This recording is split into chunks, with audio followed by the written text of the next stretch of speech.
candy, sharp objects, cigarettes, any kind of food, sugar, salt, mustard, ketchup, those kinds of things. And one, Chris.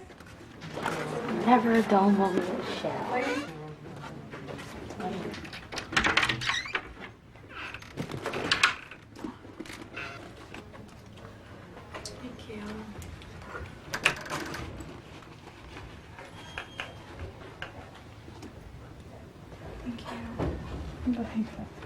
Well, at this point.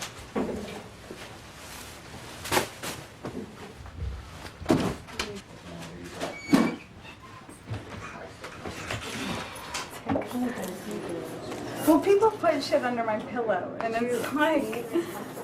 Well, you can kind of tell there's something up there. Tape measure.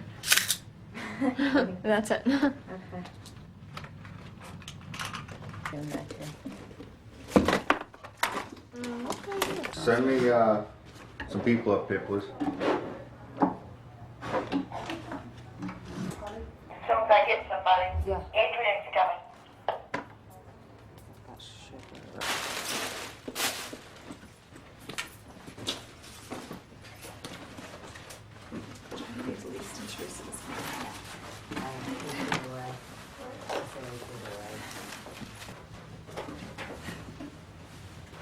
Robin had 40 packets of sugar.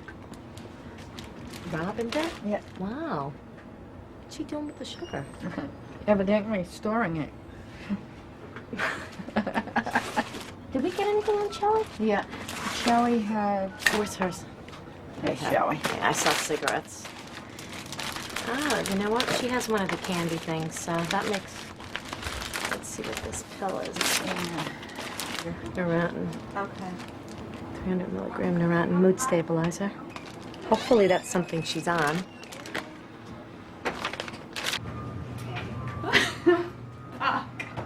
What did they find in your room? I fucking Neurontin in my room. Fuck.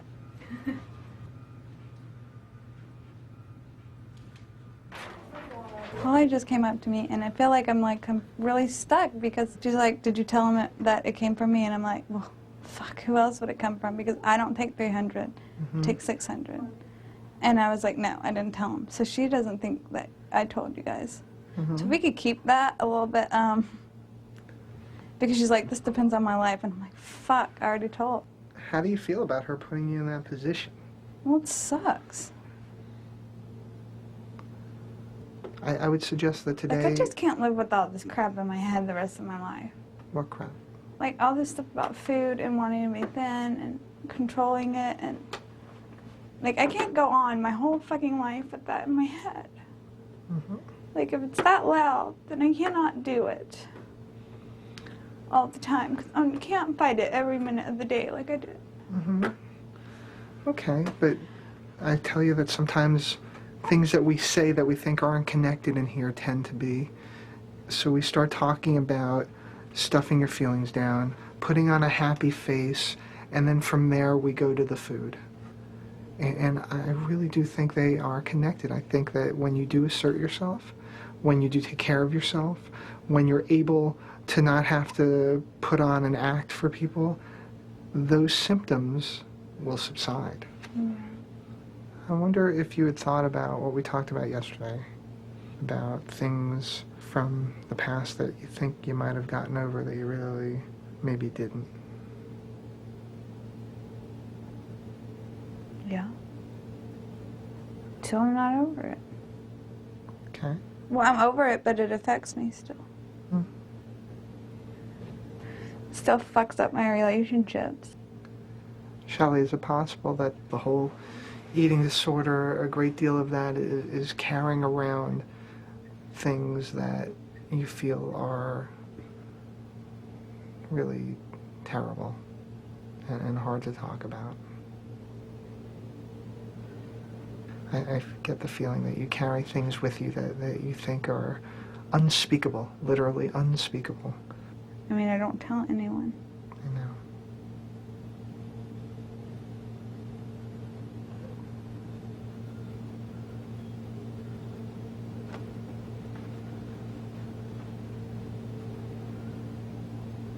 So I should tell you. Nice to be woken up with this. We wanted to gather the three of you together because we are having some major concerns about some things that have gone on, in particular things that sort of came up in the room search yesterday. And we feel that the three of you have information that we feel is very important that you get kind of honest about, have some integrity about, so that you can work on your own issues here, but also so that we can get the community safe. Who would like to start?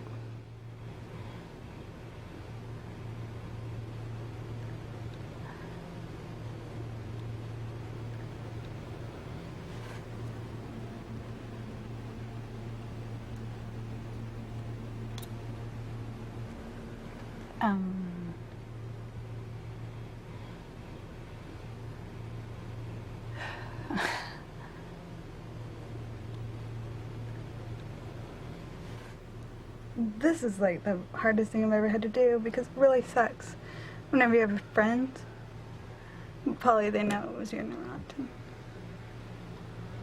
I'm sorry that I didn't tell you, but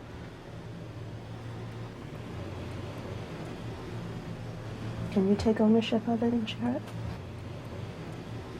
I gave it to her in the first week she was here because she was having a hard time and had just been pulled off of everything. Was just really hurting. I felt really like torn between two sides. Torn? I'm really confused. What were those two sides? Well, the side of me that doesn't like to lie and feels really guilty about doing it. And then the side, Polly, just being a good friend, and it was hard, you know?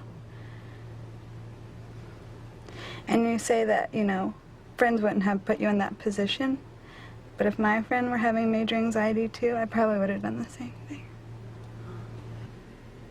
You're talking about potentially life and death. I mean, to give somebody else medication, you know, this was not under the care of a psychiatrist. You know, what kind of a friend is that when they're really jeopardizing your life?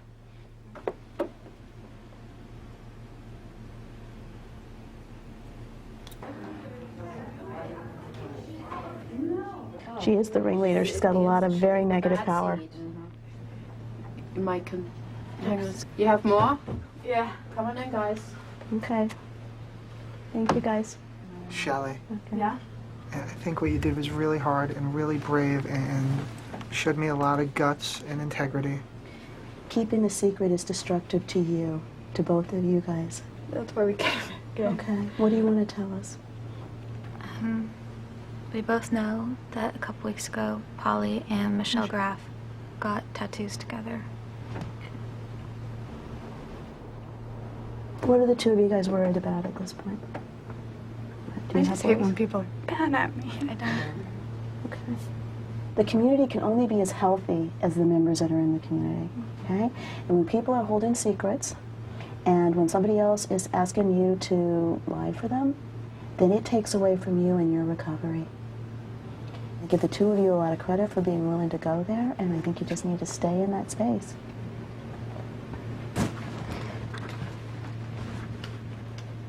I think it's real clear that we need to get Polly moving out of the community because she has a very negative influence on them. She's a bad seed. Tattoos, huh? I know, I wonder of what and where. Okay, I think it's going to be a bumpy night. Hello? Mom, Yes.